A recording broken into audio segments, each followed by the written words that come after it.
Setiap saat kau ada di sisiku, ku tak sempurna, namun kau Tuhan selalu mengasihiku di jalan hidupku. Ku lihat penyertaan-Mu nyata, sungguh Engkau Tuhan Allah yang berkuasa di bumi di surga. Sebab kasih-Mu yang besar Kau ku sembah, Kau yang terbesar layak dipuji. Kasih-Mu yang besar menyelamatkan, Kau Tuhan yang termulia, sempurna kasih-Mu.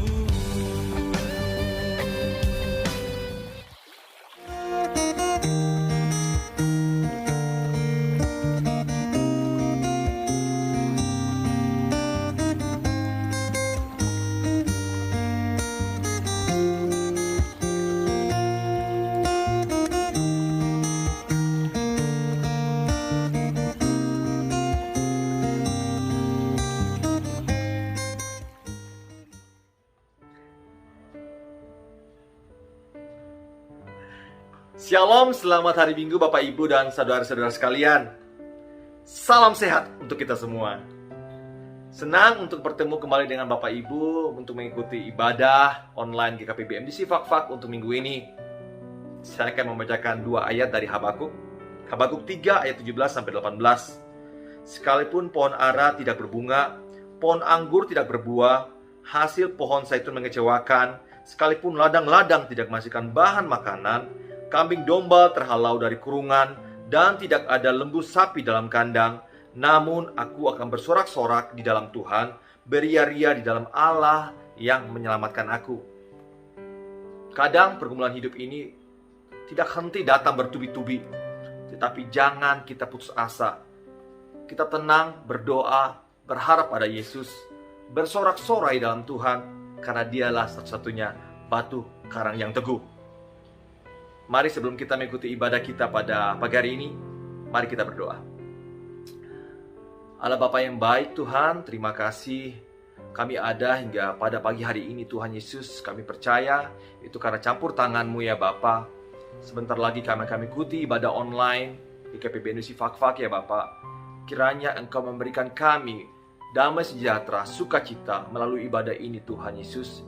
Di tengah pergumulan hidup kita, di tengah pergumulan hidup masing-masing anak-anak-Mu ini ya Bapak, kami percaya Engkau memegang kendali, Engkau membuat rancangan yang terbaik bagi kami semua ya Bapak. Terima kasih Tuhan, terima kasih. Kami akan memulai ibadah ini hanya di dalam nama Allah kami, Tuhan Yesus yang hidup. Haleluya, amin. Haleluya. Mari kita datang kepada Tuhan. Mari masuk ke bait Tuhan. Sebab Dia baik. Bersyukur kepada Tuhan. Haleluya. Datanglah ke bait-Nya dengan hati bersyukur, ke dalam pelataran-Nya dengan hati bersuka. Rasakan dan lihatlah betapa baiknya Tuhan bagi yang berlindung padanya. Kan bersorak-sorak, kan bersorak-sorak, bersyukurlah kepada Tuhan, sebab Dia baik.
setianya,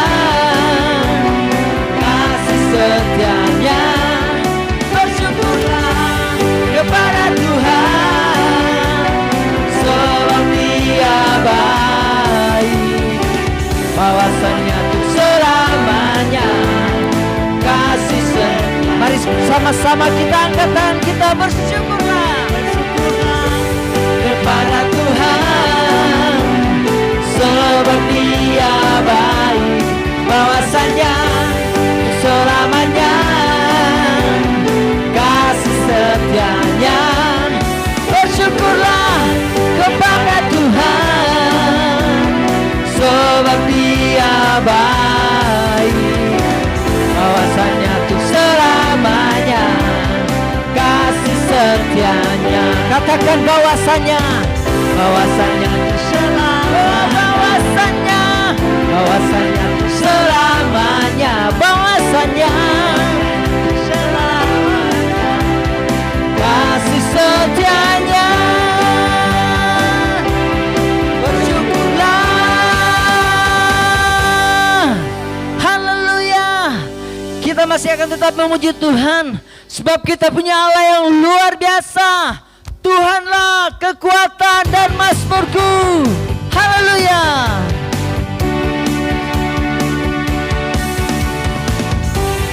Tuhanlah kekuatan dan mazmurku. Ya gunung batu dan keselamatanku. Hanya padamu hatiku percaya, Kaulah menara dan kota perlindungan. Ku mau selalu bersyukur, sebab cintamu padaku takkan pernah berubah. Hatiku percaya, walau bumi bergoncang, gunung-gunung beranjak, namun kasih setiamu telah pergi dariku. Tuhanlah kekuatanku. Haleluya. Tuhanlah kekuatan dan mazmurku. Dia gunung batu dan keselamatanku.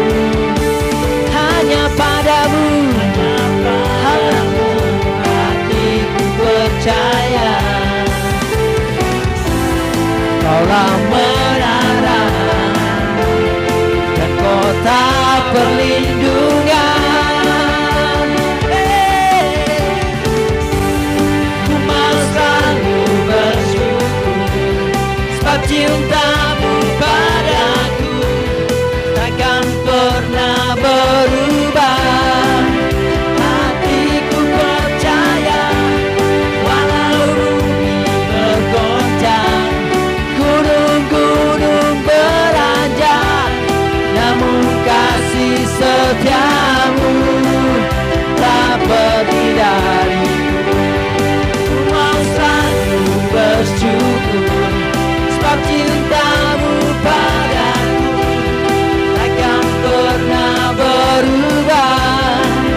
Hatiku percaya, walau bumi bergoncang, gunung-gunung beranjak, namun kasih setiamu tak pergi. Sekali lagi, ku mau selalu bersyukur. Haleluya. Sebab cintamu padaku takkan pernah berubah. Hatiku percaya, walau bumi bergoncang, gunung-gunung beranjak, namun kasih setiamu tak pergi dariku. Kasih setiamu tak pergi dariku. Kasih setiamu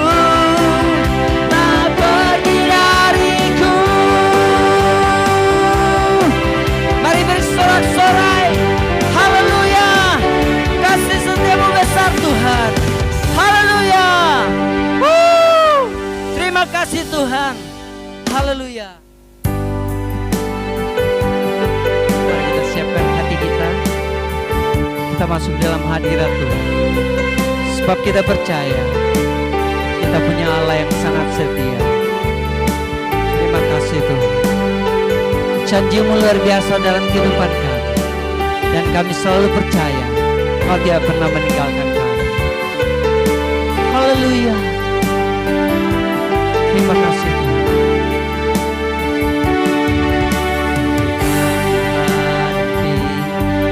Kehidupan ini,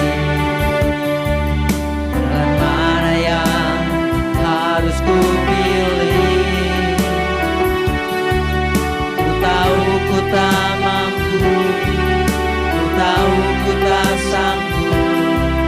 Hanya Kau Tuhan tempat jawabanku. Ku tahu tak pernah sendiri. Sebab Engkau Allah yang menggendongku. Tangan-Mu membelaiku, cinta-Mu memuaskanku. Kau mengangkatku ke tempat yang tinggi. Janji-Mu seperti fajar pagi hari, yang tiada pernah terlambat bersinar. Cinta-Mu seperti sungai yang mengalir, dan ku tahu betapa dalam kasih-Mu.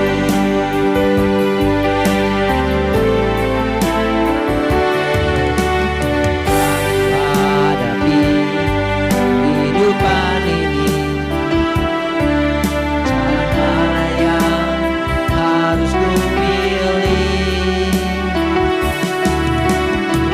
Ku tak sanggup, ku tahu ku tak sanggup. Hanya Kau Tuhan tempat jawabanku.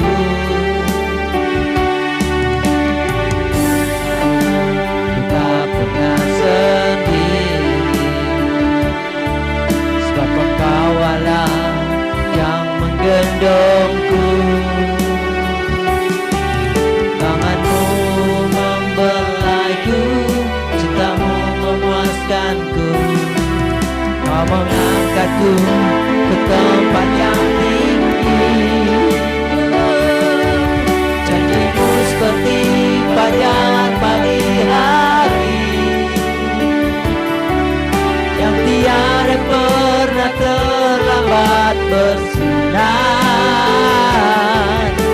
Kamu seperti sungai yang mengalir, dan ku tahu betapa dalam kasih-Mu. Janji-Mu seperti fajar pagi hari, yang tiada pernah terlambat bersinar. Cinta-Mu seperti sungai yang mengalir, dan ku tahu betapa dalam kasih-Mu.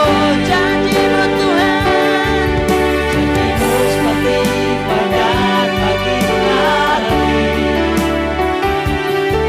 yang tiada pernah terlambat bersinar. Cinta-Mu seperti sungai yang mengalir, dan ku tahu betapa dalam kasih-Mu. Dan ku tahu betapa dalam kasih-Mu. Dan ku tahu betapa dalam kasih-Mu.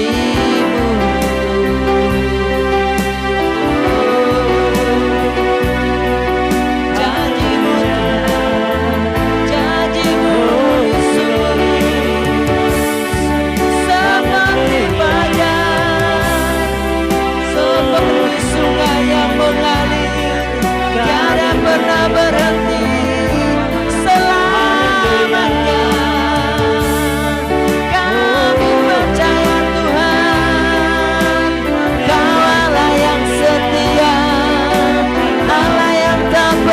berubah, dulu sekarang selamanya. Kau tak pernah tinggalkan kami, tak pernah kau buat kami kecewa. Kau selalu ada dalam hidup kami, jangan ada apapun. Terima kasih Yesus, sungguh Kau baik, sungguh Kau baik. Haleluya. Oh, terima kasih Tuhan, terima kasih Yesus, sungguh kami percaya. Haleluya.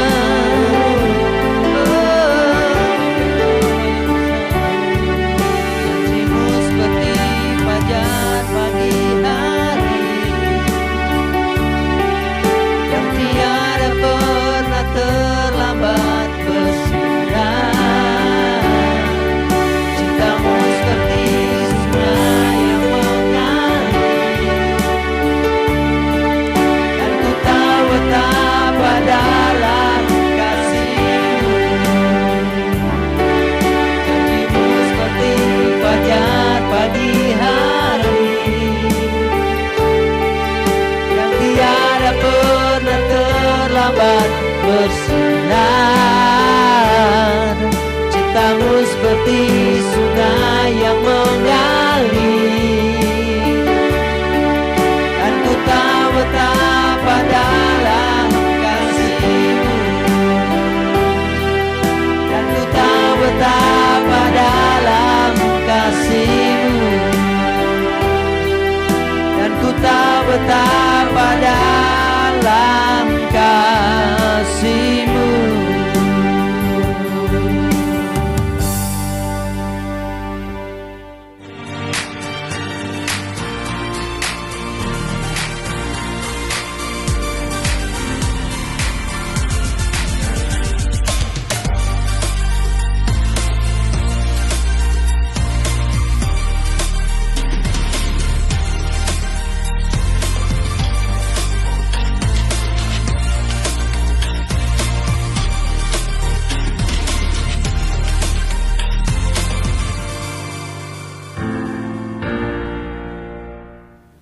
Selamat pagi, selamat hari Minggu, dan salam sehat untuk semua kita. Saudara-saudari, kita memasuki minggu yang kedua bulan Juli, dan ini masih dalam masa pandemi. Oleh karena itu saya terus mendorong setiap kita untuk secara ketat menerapkan protokol kesehatan. Jaga kesehatan, ingat kita harus menjaga imun kita, tetapi jangan lupa kita juga harus menjaga iman kita. Tetap segar, tetap kuat, dan tetap teguh dalam masa-masa penantian kita. Saudara, dalam bulan Juli ini kita membahas tema yaitu in the waiting, dalam masa penantian. Dan pada hari ini kita akan membahas firman Tuhan dari Lukas pasal yang ke-14 ayat yang ke-15 sampai ayat yang ke-22. Demikian bunyi firman Tuhan. Perumpamaan tentang orang-orang yang berdalih. Mendengar itu, berkatalah seorang dari tamu-tamu itu kepada Yesus, "Berbahagialah orang yang akan dijamu dalam kerajaan Allah." Tetapi Yesus berkata kepadanya, "Ada seorang mengadakan perjamuan besar dan ia mengundang banyak orang. Menjelang perjamuan itu dimulai, ia menyuruh hambanya mengatakan kepada para undangan, 'Marilah, sebab segala sesuatu sudah siap.' Tetapi mereka bersama-sama meminta maaf.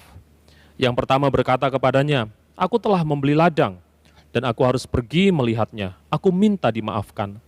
Yang lain berkata, 'Aku telah membeli 5 pasang lembu kebiri, dan aku harus pergi mencobanya. Aku minta dimaafkan.' Yang lain lagi berkata, 'Aku baru kawin dan karena itu aku tidak dapat datang.' Maka kembalilah hamba itu dan menyampaikan semuanya itu kepada tuannya. Lalu murkalah tuan rumah itu dan berkata kepada hambanya, 'Pergilah dengan segera ke segala jalan dan lorong kota, dan bawalah kemari orang-orang miskin, dan orang-orang cacat, dan orang-orang buta, dan orang-orang lumpuh.'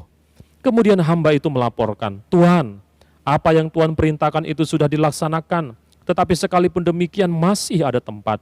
Lalu kata Tuhan itu kepada hambanya, pergilah ke semua jalan dan lintasan, dan paksalah orang-orang yang ada di situ masuk, karena rumahku harus penuh. Sebab aku berkata kepadamu, tidak ada seorang pun dari orang-orang yang telah diundang itu akan menikmati jamuanku. Saudara-saudara bisa membaca kisah yang sama di dalam Matius pasal yang ke-22 ayat yang pertama sampai ayat yang ke-10. Di dalam kitab Matius, yang empunya pesta digambarkan sebagai seorang raja yang mengadakan pesta pernikahan untuk anaknya. Nah, saudara-saudara, kita perlu memahami latar belakang mengapa Tuhan Yesus menceritakan perumpamaan ini.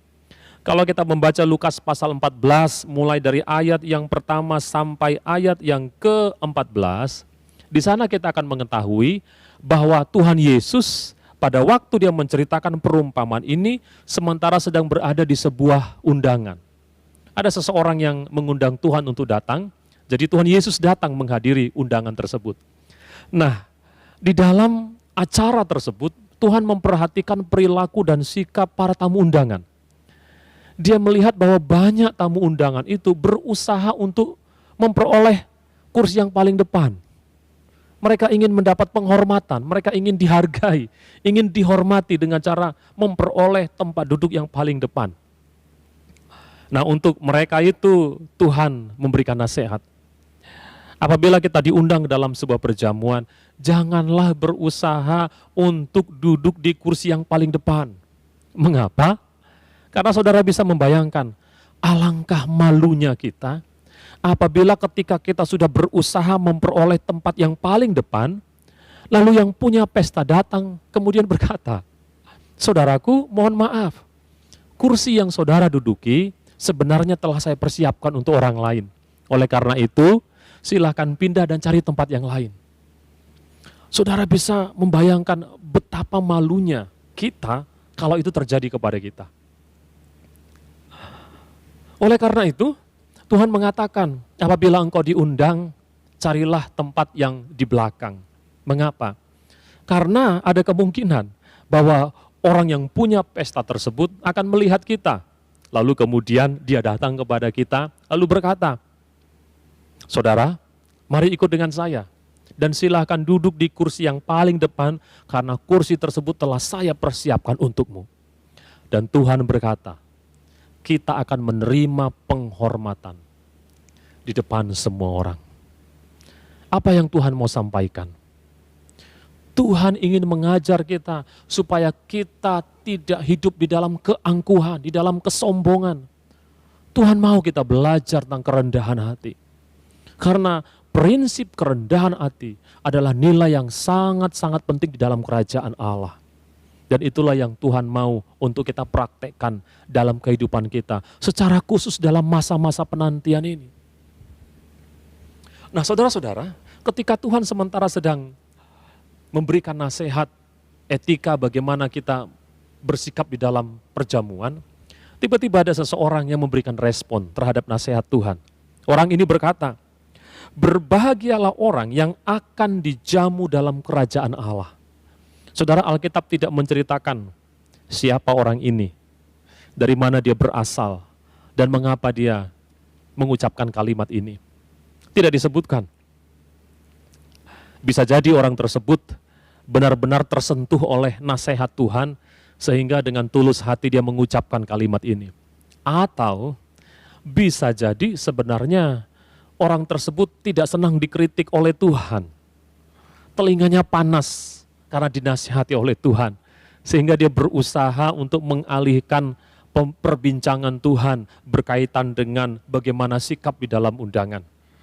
Apapun alasannya, tetapi kita bisa melihat Tuhan meresponi orang tersebut dengan menceritakan sebuah kisah.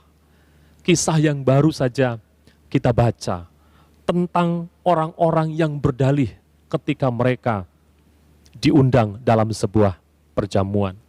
Saudara, perumpamaan ini menjadi penting bagi setiap kita. Karena di dalamnya Tuhan menggambarkan 3 sikap yang harus kita hindari ketika kita dipercayakan untuk datang dalam perjamuan kerajaan Allah. Dan kalau kita memperhatikan, sebenarnya perumpamaan ini adalah perumpamaan yang sederhana dan pasti akan dimengerti oleh orang-orang yang hadir. Mengapa? Karena perumpamaan ini memang diperuntukkan oleh Tuhan kepada mereka yang hadir di situ. Siapa mereka? Yaitu bangsa Israel. Para ahli Taurat yang hadir di dalam perjamuan tersebut bersama dengan Tuhan. Tuhan menggambarkan bahwa bangsa Israel, secara khusus para pemimpin-pemimpin agama yang hadir pada saat itu, adalah orang-orang yang diberikan undangan khusus oleh Tuhan. Bangsa Israel adalah tamu VVIP-nya Allah di dalam hal keselamatan. Dan kita tahu sejarahnya, bangsa Israel adalah bangsa pilihan Allah. Allah memilih nenek moyang mereka. Allah menyertai bangsa ini secara istimewa dan mempercayakan kepada mereka berita keselamatan. Tuhan memberikan kerajaan Allah kepada mereka, janji datangnya seorang Mesias dan datangnya kerajaan Allah di muka bumi. Itu adalah janji yang diberikan kepada mereka. Dan pada awalnya mereka menerima janji tersebut. Tetapi kalau kita perhatikan, melalui perumpamaan ini, Tuhan Yesus menggambarkan bahwa justru mereka yang dianggap istimewa, mereka yang dianggap layak untuk menerima janji tersebut, merekalah yang kemudian menolak undangan kerajaan tersebut. Saudara, ini menjadi peringatan yang sangat penting bagi setiap kita. Mengapa? Karena kita mengakui bahwa pada masa kini kita adalah Israel rohani. Amin. Kepada kita telah dipercayakan janji tentang kerajaan Allah. Yang menjadi pertanyaan yang harus kita renungkan adalah bagaimana sikap kita dalam masa-masa penantian ini pada saat kita menantikan datangnya kerajaan Allah. Ketika orang tersebut mengatakan berbahagialah orang yang akan dijamu dalam kerajaan Allah, Tuhan seolah-olah mengatakan, tunggu dulu, engkau katakan berbahagia. Kerajaan Allah bukanlah soal kebahagiaan yang kita rasakan nanti, tetapi yang lebih penting lagi adalah sikap kita sekarang dalam menantikan kerajaan Allah. Sekali lagi, kerajaan Allah bukan soal sukacita yang kita nikmati nanti, tetapi lebih kepada sikap kita sekarang, respon kita sekarang terhadap janji yang Tuhan berikan kepada setiap kita. Apa yang dapat kita pelajari? 3 hal yang harus kita hindari sementara kita menantikan janji tentang kerajaan Allah. Yang pertama, jangan kita terjebak di dalam kesombongan dan keangkuhan dunia. Kalau kita membaca di dalam ayat yang ke-18, di sana dikatakan, tetapi mereka bersama-sama meminta maaf. Saudara-saudari, Tuhan yang empunya undangan telah memberikan undangan kepada mereka. Dan ini bukan undangan yang bersifat dadakan.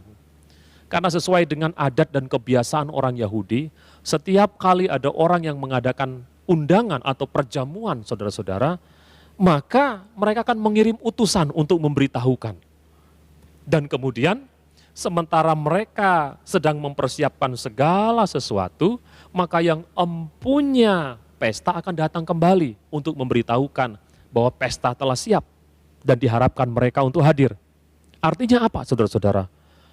Orang-orang yang sungguh sangat menantikan pesta tersebut, mereka pasti akan mempersiapkan segala sesuatu dalam masa penantian.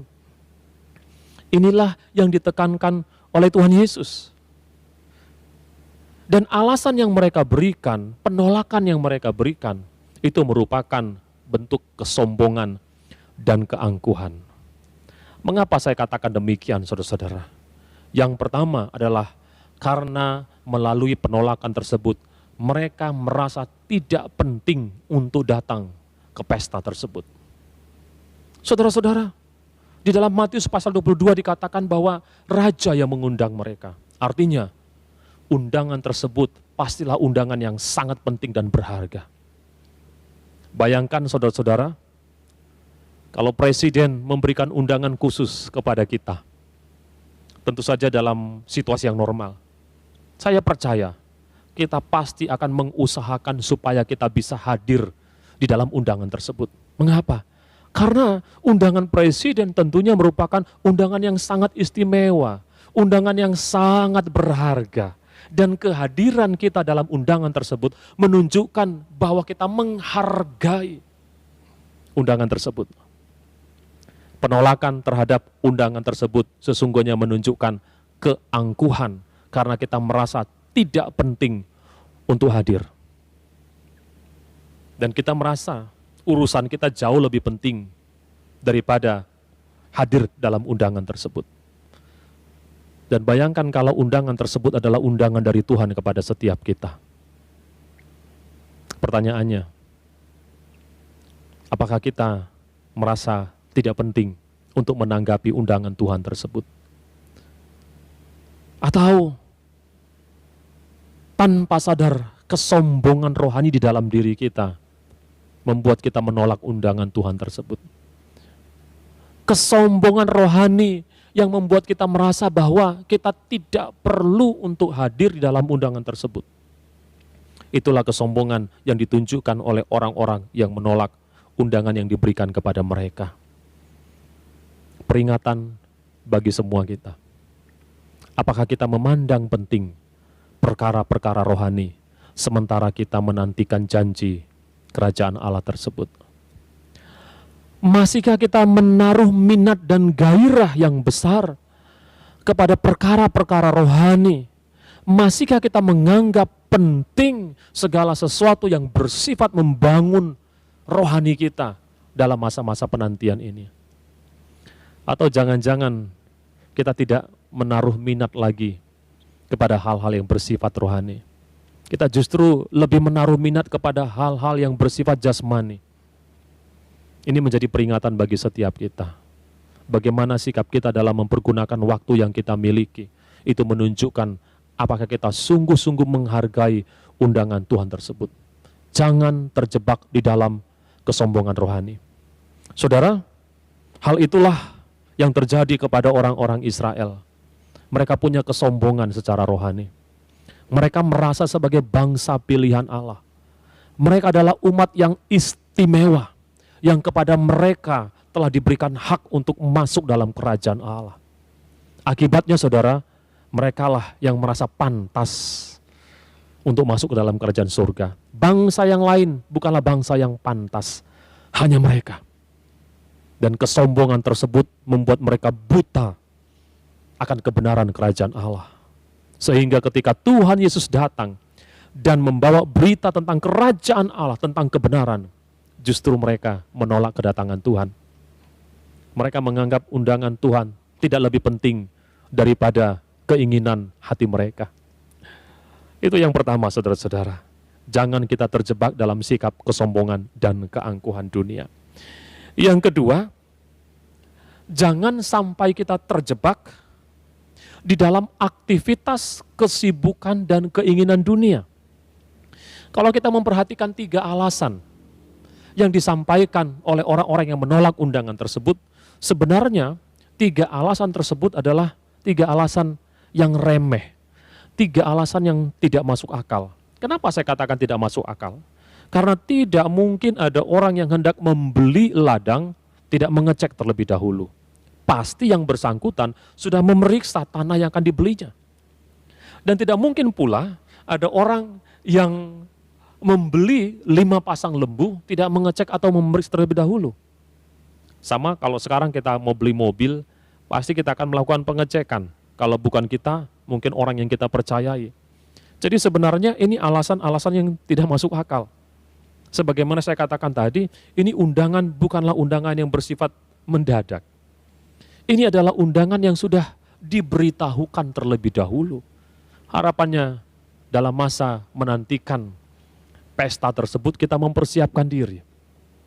Nah, jadi jangan sampai kita terjebak di dalam kesibukan dan aktivitas dunia.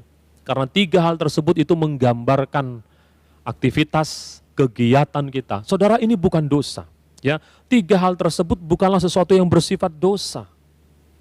Tuhan tidak pernah melarang kita untuk memiliki harta yang dilambangkan dengan membeli ladang. Tuhan tidak pernah melarang kita untuk bekerja yang dilambangkan dengan memiliki 5 pasang lembu kebiri.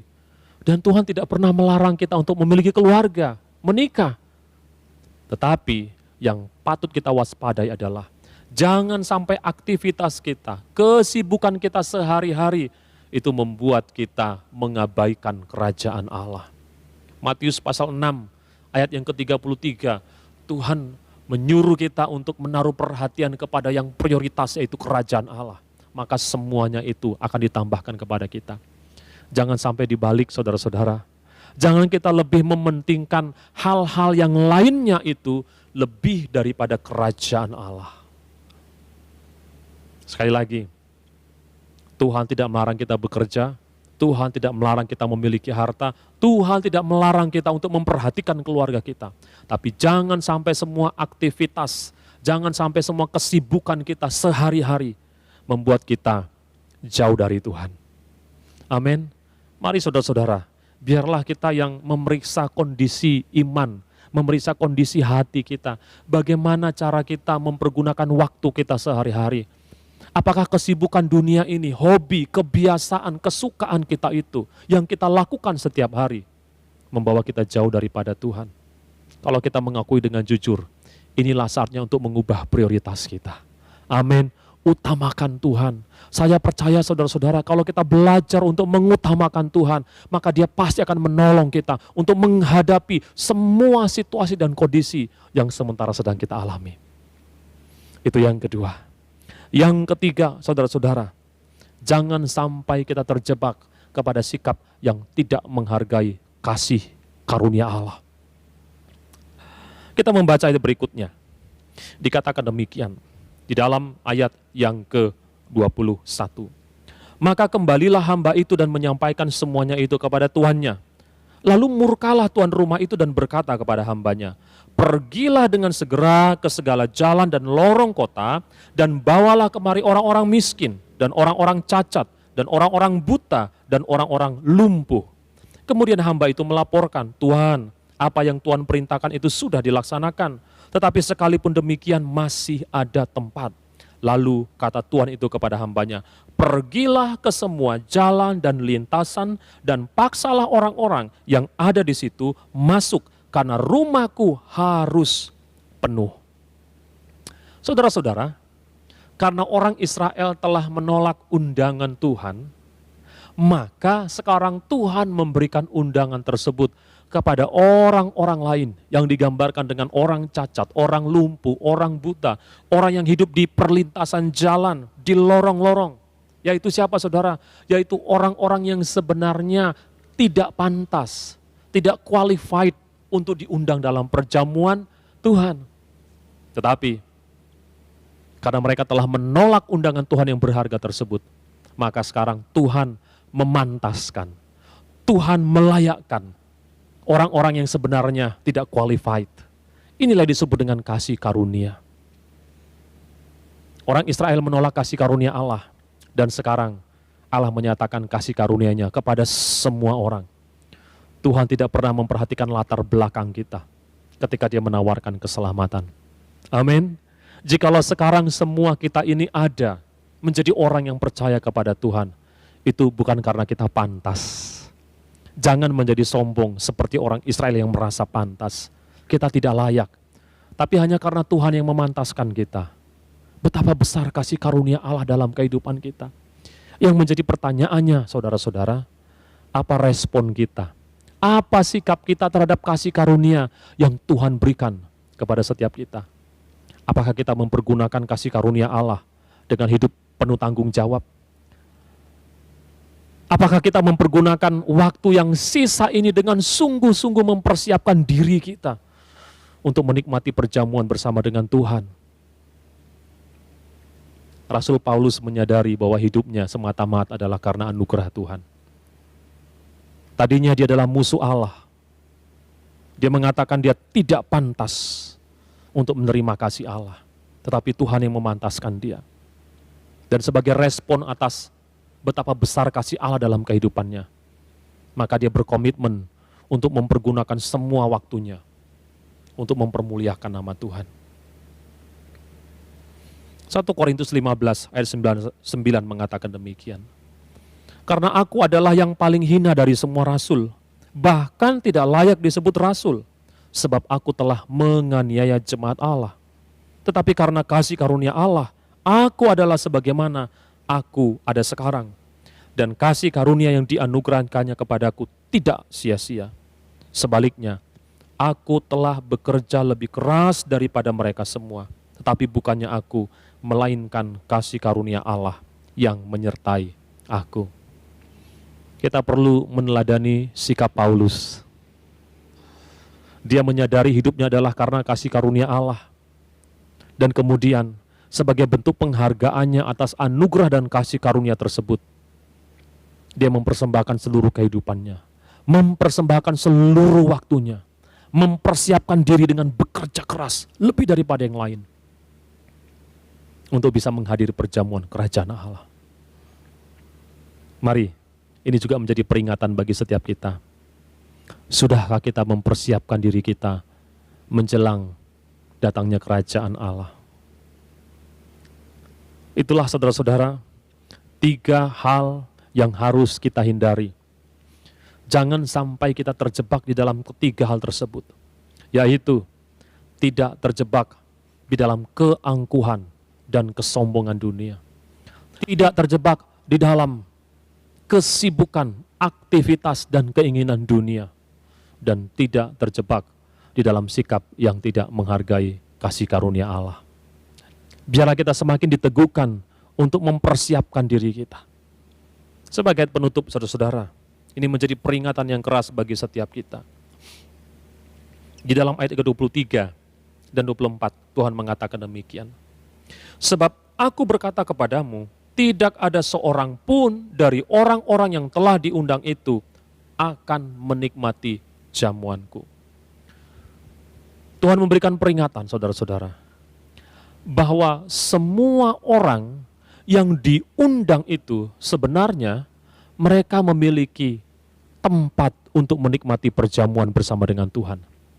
Tapi karena mereka menolak, maka tempat mereka akan digantikan oleh orang lain, sehingga mereka tidak akan menikmati perjamuan Tuhan tersebut. Saudara-saudara, Tuhan telah mempersiapkan tempat bagi setiap kita.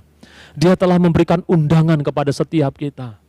Yang harus kita perhatikan adalah sambil menanti kedatangannya, mari kita mempersiapkan diri sehingga kita kedapatan menjadi mempelai Tuhan yang sungguh-sungguh hidup dalam kebenaran Tuhan dan yang siap untuk menikmati perjamuan bersama dengan Tuhan. Tuhan Yesus kiranya memberkati kita semua. Mari kita berdoa. Kami mengucap syukur untuk kebenaran firman-Mu yang telah meneguhkan kami betapa pentingnya kami memperhatikan perilaku, sikap kehidupan kami dalam masa-masa penantian ini. Tolonglah kami ya Roh Kudus, supaya kami tidak terjebak di dalam kesombongan dan keangkuhan dunia. Merasa diri kami yang paling pantas, padahal sesungguhnya lewat perilaku kami yang tidak sesuai dengan kebenaran-Mu, kami justru kehilangan kesempatan tersebut. Tolonglah kami ya Roh Kudus, supaya kami tidak terjebak di dalam kesibukan, aktivitas, dan keinginan dunia yang membuat kami mengabaikan akan Engkau ya Tuhan. Dan tolonglah kami Roh Kudus, supaya kami tidak terjebak di dalam sikap yang tidak menghargai anugerah-Mu. Ajar kami supaya kami mempergunakan seluruh kehidupan kami sebagai bentuk pelayanan kami kepada Engkau ya Bapa. Terima kasih Bapa yang baik. Terpujilah nama-Mu. Di dalam nama Tuhan Yesus kami sudah berdoa. Amin. Baik, kita akan segera mengakhiri ibadah kita. Mari siapkan hati kita. Terima kasih Yesusku buat anugerah yang Kau beri hari ini. Tuhan adakan syukur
kita akan mengakhiri ibadah kita pada hari ini. Oleh karena itu, saya mengajak kita untuk mempersiapkan hati kita dan kita berdoa. Tuhan Yesus, terima kasih untuk kesempatan pada hari ini di dalam ibadah kami.